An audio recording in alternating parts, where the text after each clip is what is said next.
Hi everyone, Jeanette here with Vivo Vintage Designs. Lately I've been asked very often, what is a dry palette and how do you use it?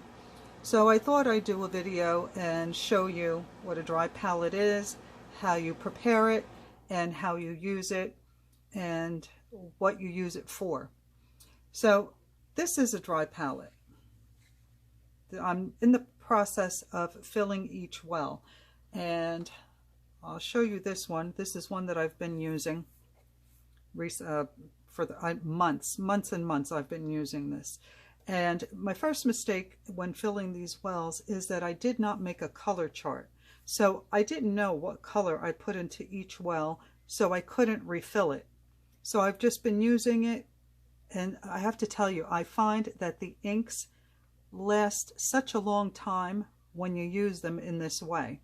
So as I said, I did this months ago, maybe a year ago even, and I'm still using it, and I've not refilled anything. So the first thing I recommend doing is creating a color chart. Now I've chosen the colors that I use most often, and the colors that I didn't add on here, I can create basically by mixing different colors together. But these are my go-to colors, so that's why I've added them to this this palette. If you want to use all your colors, purchase more palettes and add those in there. But I find that putting the colors that I use most often in one palette is very helpful. And if there's other colors that I like but I don't use as often, I can add those to a second palette. And these are wonderful to travel with because they're dry, and all you need is a little alcohol and a couple of paintbrushes and you're good to go. So I'm in the process of filling this, and even I have to tell you, do not fill them to the top because they overflow as they dry. And all you really have to do is just fill it till you can't see the bottom anymore, and that's it. Let it dry. And you just let it dry by either leaving the lid off and leaving it overnight, or you can like I said, keep the lid off or keep the lid on. It doesn't matter. I prefer to cover it because I don't want dust getting in my ink as it's drying. So do not overfill them. Don't try and bring it to the rim. If you need to refill it, wait till it's dry and you've made your color chart so you know what color is where, and you can easily add a few more drops if you need to. So I'm not going to bore you by showing you how I fill each single well. Now the way I've set up my colors it's not right, it's not wrong, it's just my personal preference, and I follow the colors of the rainbow. And there are some colors at the bottom where I'm not putting pitch black in here because I usually have a bottle of that. That would be in my secondary palette, but I have black, which I use often, slate, pebble, and then my purples are in there also. But again, there's no right or wrong way to set up your palette. Set it up in the way you find easiest for you and most convenient. Do what works for you. Okay, so now let me move this carefully out of the way, and I'm going to show you how a dry palette works and why you would want to use one. So when you use a dry palette, you have a lot more control of the ink. And I'll show you some examples of paintings that I created using a dry brush. You saw the painting, hopefully you saw the video and the painting that I did yesterday of the winter wreath. That was created using a dry palette.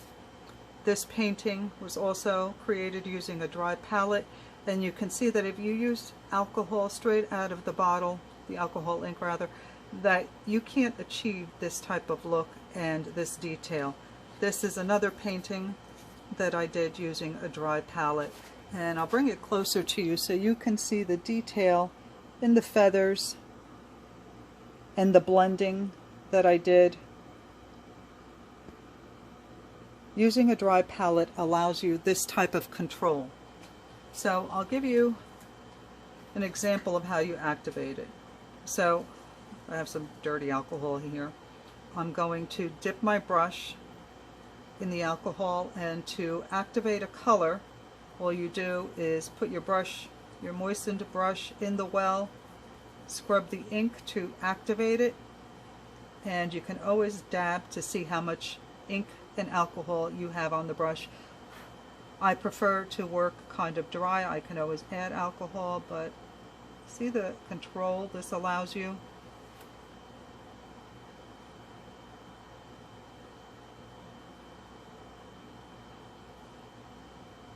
And if your brush dries, just put a little bit more alcohol on your brush, scrub the color that you want to use, and have some fun. Now if you want to lighten your color, of course, keep your brush more wet with the alcohol, and you can see that it lightens the color. But you have to be careful not to use too much alcohol, because I'll show you what happens if you do. It starts to balloon. It happened here in this petal. But you have to be careful. You can't use too much alcohol, because you lose control of the ink. So always dab your brush to see how much alcohol you have on it before you put it to your paper, and have some fun.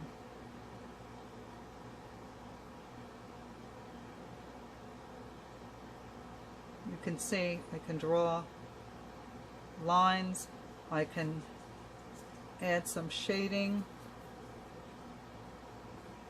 and I find using the side of my brush allows me to blend colors nicely.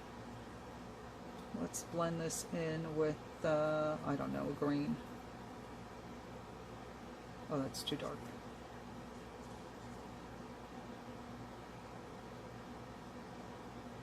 Well, that was not a good example because the color is too dark. But anyway, I think you get the basic idea. You control the ink. The ink does not control you when you use a dry palette. That's how I would best describe it. And this part of the palette is wonderful for mixing colors. So the way you would do that is wetting your brush, and let's say you want to make a green like this. This was the color straight, and I created this color here, which is a more natural looking color in my opinion, by mixing the dark green. Let's find a clean spot here. Bring it to your palette. This is a really pretty green. I'll show you what it looks like. Very nice. But I want to lighten it, so I'm going to add a little bit more alcohol. And now I'm going to go into a dark brown. Unfortunately, I don't know what brown that is. And I'm going to add it to that green. Get a little bit more alcohol on here. A little bit more brown.